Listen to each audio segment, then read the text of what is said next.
ingin pergi merantau juga. Lalu dia meninggalkan ibunya di rumah sendirian. Lalu saat di malam hari, ibunya pun teringat anaknya tersebut.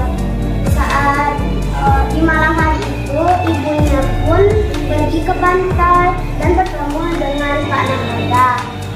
Saat dia bertanya, apa kabar anakku sekarang? Oh Pak, kata ibu Malin Kundang.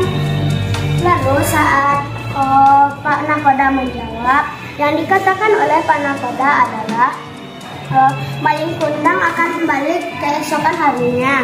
Saat mendengar itu, ibu Malin Kundang pun sangat senang sekali mendengar kata itu.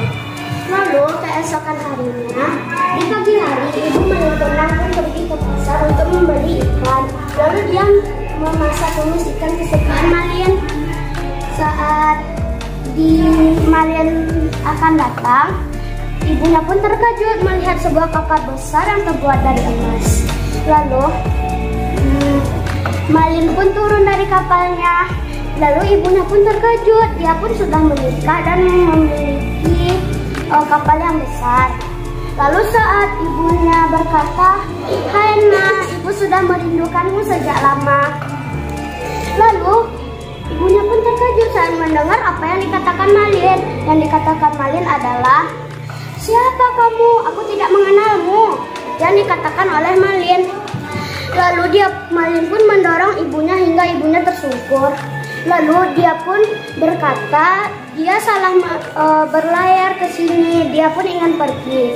Saat dia pergi, ibunya pun berdoa, jika ia betul adalah anakku, kutulah dia menjadi batu. Jika dia tidak anakku, biarkan sajalah dia pergi. Lalu saat Malin pun sedang berlayar di laut, tiba-tiba langit pun mendung. Saat mendung turun ada petir, ada hujan. Lalu saat itu kapal Malin pun tenggelam. Lalu Malin berenang ke tepian.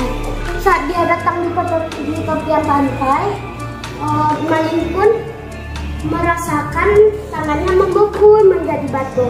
Lalu dia pun tersujud menjadi batu. Dan itulah cerita yang saya bawakan hari ini.